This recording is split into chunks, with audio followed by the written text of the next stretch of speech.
Robert Kiyosaki always says that the big mistake is so many people believe it's essential to save. That's ridiculous, Kiyosaki explains, and the reason that's ridiculous is that what happened in 1971 is crucial. In 1971 the US dollar stopped being money. In 1971 the US dollar became a currency. And what that meant is Richard Nixon in 1971 took us off the gold standard.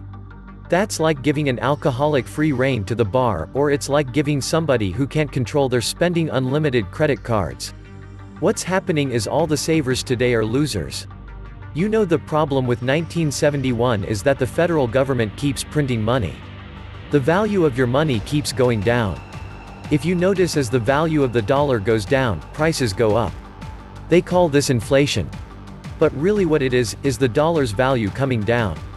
So savers are getting wiped out today. To save money, that is not the new rule, that's an old rule. A very big problem for most people is to stop using the word save and use the word hedge. You've got to hedge your money. Hedge against losses. That's why this idea that you're going to tell people you need to save money, that's really an obsolete idea.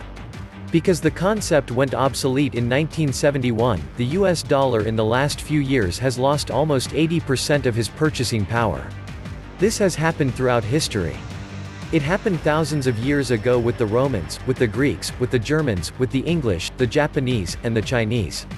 Every time they've made money into a currency, something you could print at unlimited. Every time they have, that has happened, the currency has gone to its true value, which is zero. I am afraid as this economic volatility continues, the savers who will operate in by the old rules of money are just going to get wiped out because the purchasing power of their dollar is going to go down. You can't keep up with the banks printing money. That's the old rule of money, is saving money. And the new rule is a hedge. The reason 1971 is such a critical time was because the US Federal Reserve became the bank to the world. They could print as much money as they wanted. Never in the history of the world has anybody been allowed to print money for the rest of the world.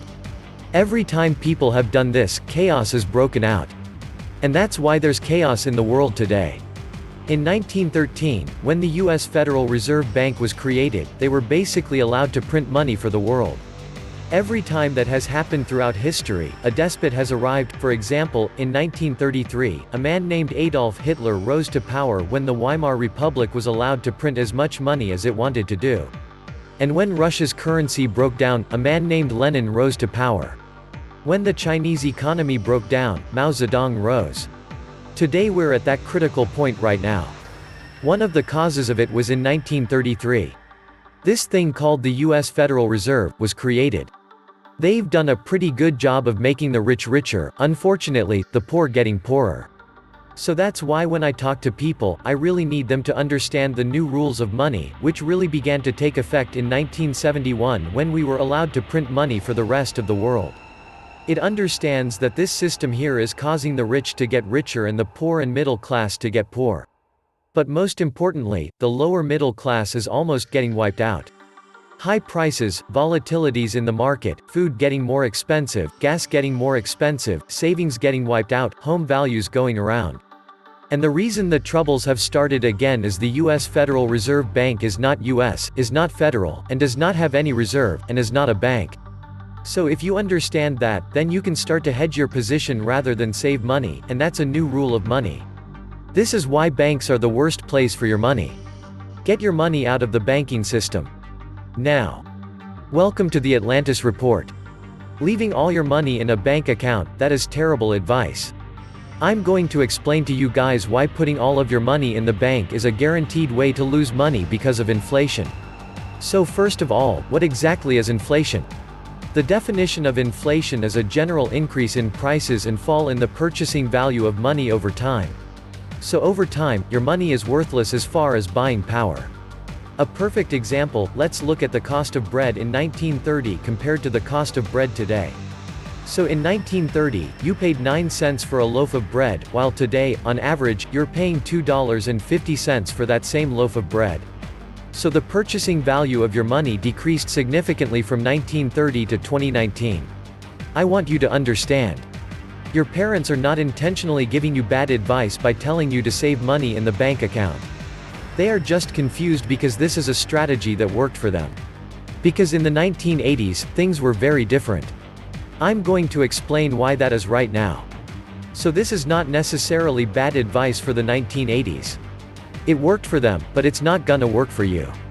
So for this example, we are talking about a CD or a certificate of deposit.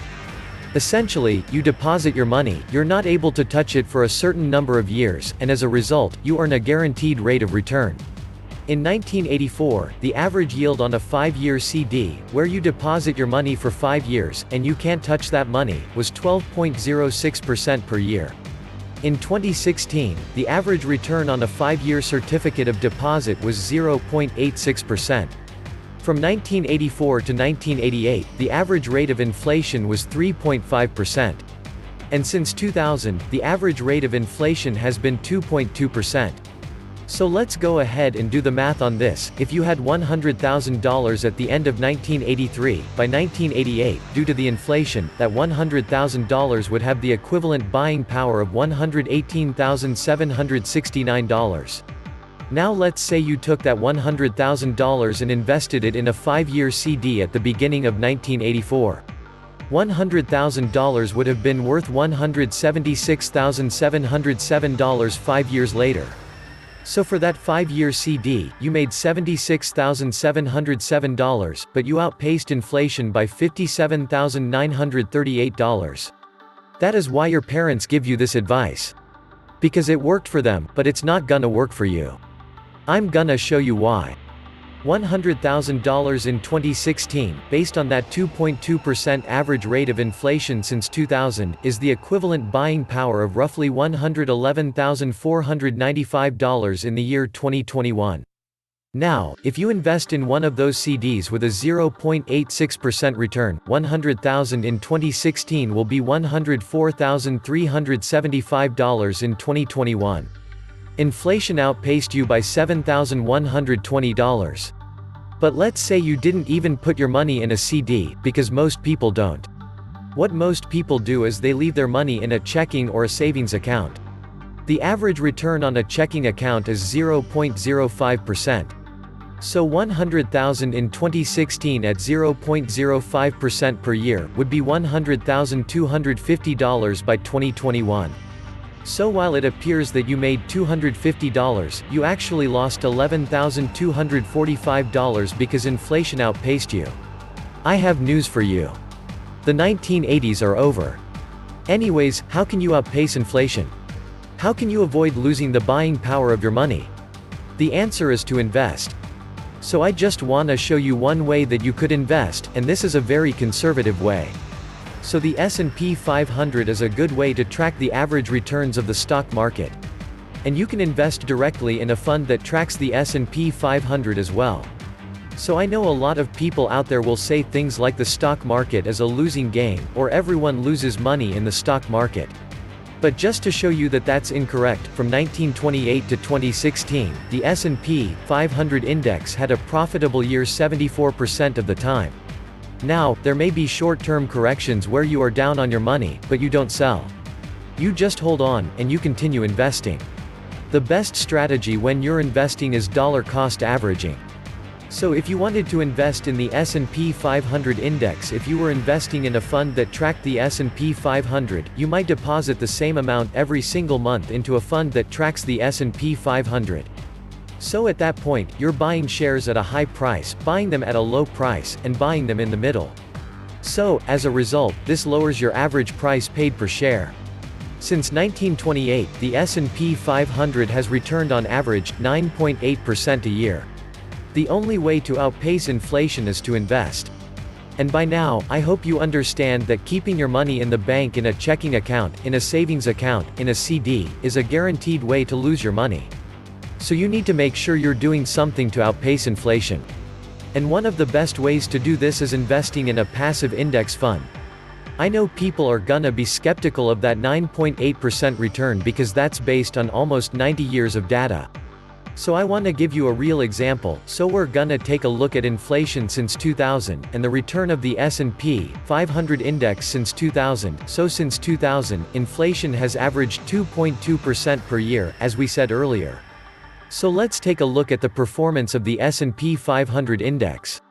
So on January 1, 2000, the S&P 500 was at 1,425.59, and on January 1, 2017, exactly 17 years later, the S&P 500 was at 2,275.12. So over those 17 years, we saw a 59.5% return on the S&P 500 index. So if you had dumped $100,000 into a fund tracking the S&P 500 index in 2000, you would have $159,500 as of the beginning of 2017. So you outpaced inflation by $14,735. Imagine how much money you would have if you had just left your money in the bank earning a small interest rate. You have to realize that putting your money in the bank is a guaranteed way to lose money. Putting money in the bank account is a guaranteed way to lose money. It is something that people don't understand because your parents are trying to help you. But unfortunately, they're giving you terrible advice by telling you to leave your money in the bank. It's a guaranteed way to lose money, because you are never going to keep up with the rate of inflation, with what the bank pays in savings and checking accounts. Give a man a gun, and he can rob a bank. Give a man a bank, and he can rob the world. This was the Atlantis Report. Please like, share, and subscribe. Thank you.